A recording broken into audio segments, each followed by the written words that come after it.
Pagiku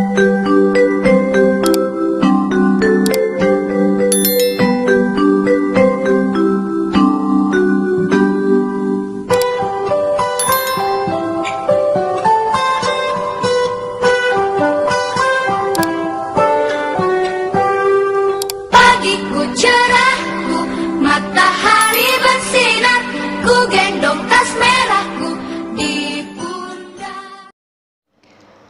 Assalamualaikum warahmatullahi wabarakatuh. Selamat pagi. Ketemu lagi dengan Pak Denny pada mata pelajaran matematika.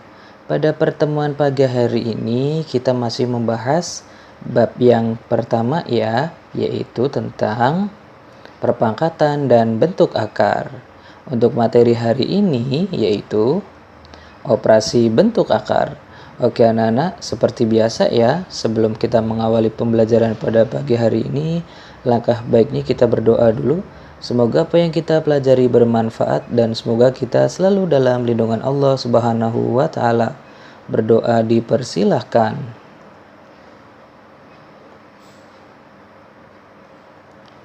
Berdoa selesai. Oke, kita masuk pada slide berikutnya. Operasi bentuk akar. Jika A dan B bilangan real positif dan M, N bilangan asli, maka akan berlaku sebagai berikut. Yang pertama, pada penjumlahan. Jika B akar pangkat N dari A ditambah C akar pangkat N dari A, dia menjadi B ditambah C akar pangkat N dari A. Contoh, sederhanakanlah. Jika 12 akar 2 ditambah 5 akar 2, dia menjadi sama dengan, kita analisis dulu nih, akarnya udah sama belum? Di sini ada akar 2, di sini juga akar 2 ya. Dia udah sama persis, baik bilangan pokok yang di dalam akarnya ataupun pangkatnya. Kalau udah seperti ini, berarti kita bisa operasikan ya. Kita jumlahkan aja nih. 12 ditambah 5, kita tulis di sini 17 akar 2. Akarnya tidak dijumlah ya, hanya bilangan depannya aja nih yang dijumlah. Jadi akar 2-nya tetap seperti itu. Lalu bentuk seperti apa yang tidak bisa dijumlahkan? Oke, Pak ini kasih ya di sini. Yang kedua nih. Misalkan ada 3 akar 5 ditambah 4 akar 5. Ini bisa dijumlahkan ya. Karena bilangan akarnya atau bentuk akarnya sama persis. Namun jika Pak ini tulis di sini, yang depan ternyata akar pangkatnya itu 3. Terus yang di sini akar pangkatnya itu 4. Ini tidak bisa dijumlahkan ya. Walaupun bilangan pokoknya sama nih. Bilangan pokok yang di dalam akar ya, 5 dengan 5. Tapi pangkat akarnya berbeda. Ini tidak bisa dijumlahkan. Misalkan pada ini rubah lagi nih.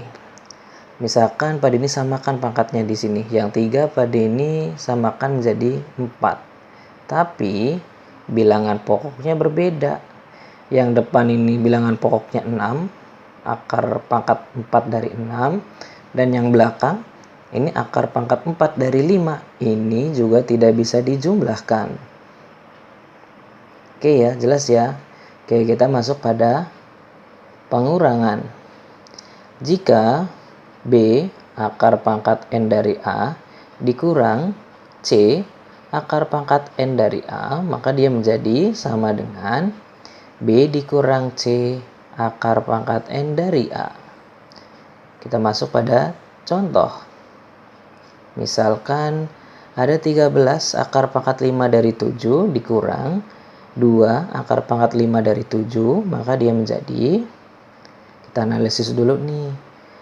Akar baik bilangan pokok dan pangkatnya udah sama belum ya? Kita cek. Ternyata di sini udah sama nih. Akarnya dia pangkatnya 5, bilangan pokoknya 7.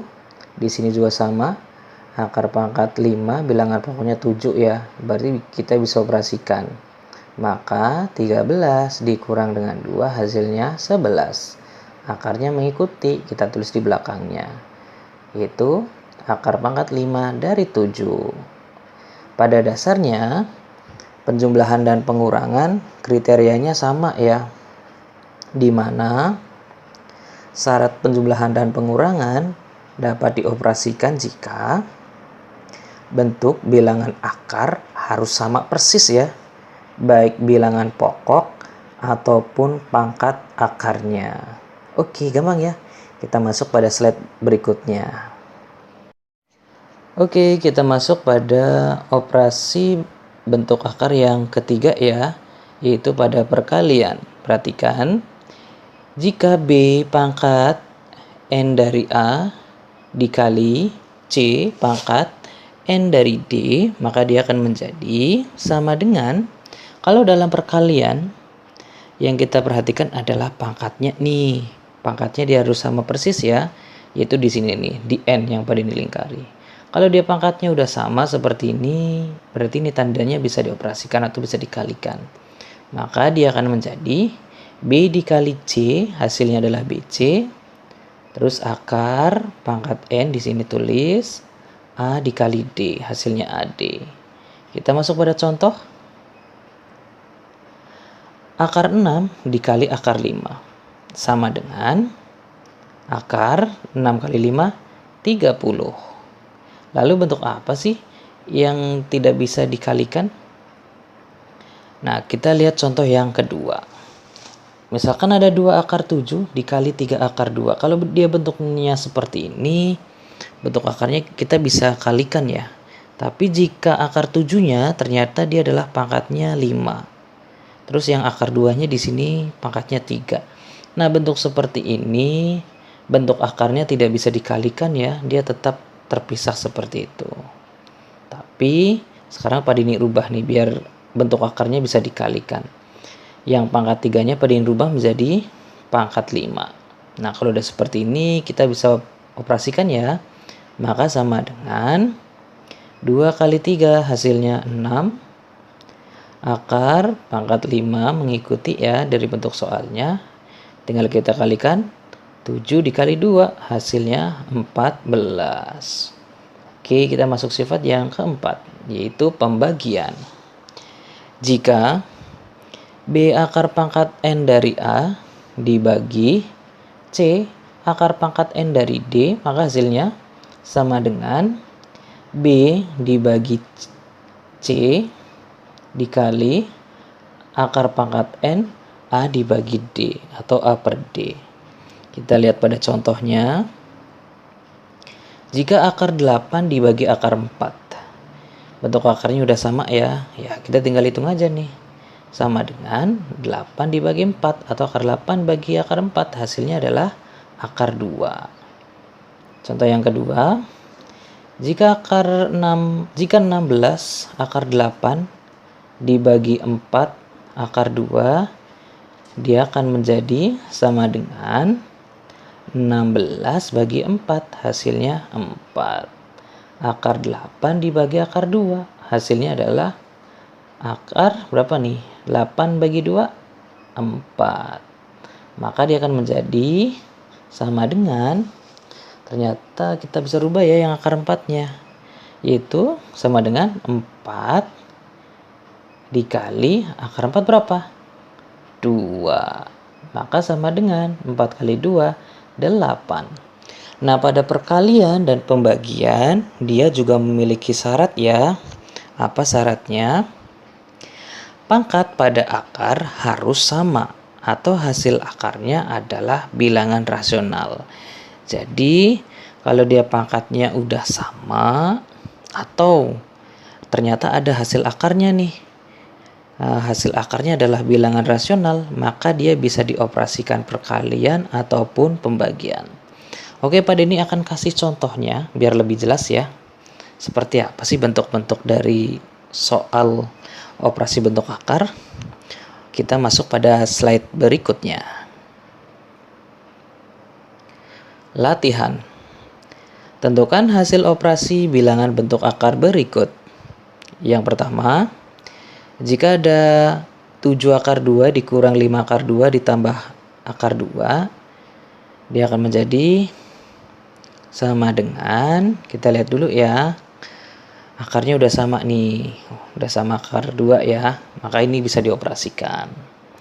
Maka kita tinggal hitung ya, 7 dikurang 5 hasilnya 2, terus ditambah, nah di sini kalau seperti ini dia artinya akar 2-nya ada berapa nih? Akar 2-nya dia berarti ada 1.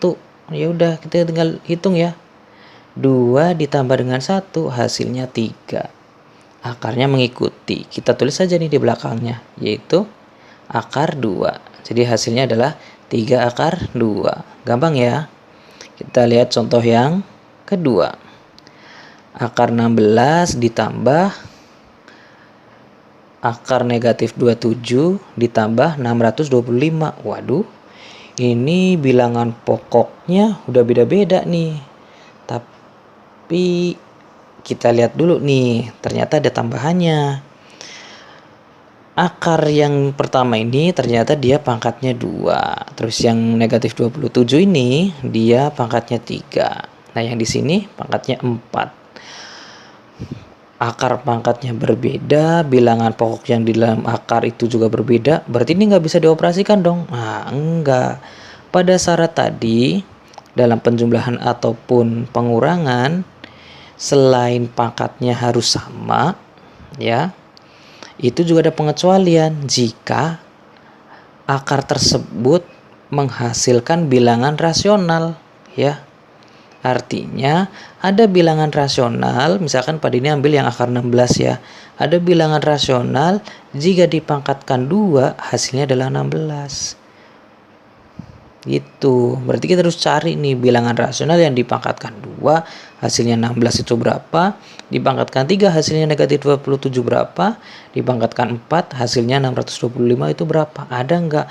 Kalau ada berarti nomor 2 ini bisa kita operasikan. Ternyata ada ya, kita cari nih bareng-bareng. Maka sama dengan kita lihat yang pertama, ada nggak kira-kira bilangan rasional yang dipangkatkan 2 hasilnya 16? Ternyata ada ya, yaitu 4 pangkat 2. Artinya akar pangkat 2 dari 16 yaitu 4. Oke, kita ikuti soalnya, terus ditambah. Sekarang kita cari bilangan rasional jika dipangkatkan 3 hasilnya negatif 27. Ada nggak? Ada juga ya, ternyata negatif 3 dipangkatkan 3. Artinya akar pangkat 3 dari negatif 27 adalah negatif 3. Oke. Selanjutnya bilangan rasional jika dipangkatkan 4 hasilnya 625. Ada nggak? Ada ya, yaitu 5 pangkat 4. Artinya akar pangkat 4 dari 625 yaitu 5. Nah, kalau udah seperti ini bisa dioperasikan dong. Bisa ya, maka dia menjadi sama dengan 4 tambah negatif 3. Ini artinya 4 dikurang dengan negatif 3. 4 kurang 3 berapa? 1 ya. Terus ditambah dengan 5, yaitu 6. Oke, nomor 2 ketemu. Sekarang nomor 3. Ada akar 6 dibagi akar 2 dikali akar 12 dibagi akar 9. Pangkatnya udah sama ya, maka tinggal kita operasikan aja nih. Maka akar kita tulis saja ya belakang nih, karena akarnya udah sama. Kita hitung 6 dibagi 2 hasilnya 3. Terus dikali dengan 12. 3 kali 12 36. Terus dibagi dengan 9. Berapa? Hasilnya 4. Udah selesai? Belum. Karena akar 4 berapa? Sama dengan akar 4 berapa? Yaitu 2. Oke, udah selesai. Sekarang contoh yang ketiga. Yang keempat ya. Akar 6 dibagi akar 6. Wah, ini bilangan pokoknya udah sama nih. Yang keempat ini dia bilangan pokoknya sama ya, tapi pangkatnya beda nih. Yang depan pangkat 3, yang belakang pangkat 4 akarnya. Bisa nggak dioperasikan? Bisa ya. Kita ingat dulu nih rumus ini. Masih ingat nggak rumus ini? Nah, kalau ada soal seperti ini, maka bentuk akar ini harus kita rubah menjadi bentuk pangkat pecahan ya. Maka akar pangkat 3 dari 6 ini bentuk pangkat pecahannya dia menjadi 6 pangkat 1/3. Bagi akar pangkat 4 dari 6, bentuk pecahannya menjadi 6 pangkat 1/4. Atau sama dengan 6, pangkatnya tinggal dikurang aja ya. Pangkat 1/3 dikurang 1/4. Kita samakan penyebutnya. Dia menjadi sama dengan 6 pangkat 4/12 dikurang 3/12. Maka dia menjadi, ini dikurang ya, 4 dikurang 3 hasilnya 1. Atau kita bisa tulis menjadi 6 pangkat 1/12. Nah, setelah itu kita rubah ke dalam bentuk akar lagi. Dia menjadi akar pangkatnya 12, 6-nya di sini. Oke ya, gampang. Itu saja untuk pertemuan hari ini. Pak Denny ucapkan banyak terima kasih. Dan yang kedua, tetap semangat belajar. Dan yang terakhir, Pak Denny ucapkan wassalamualaikum warahmatullahi wabarakatuh.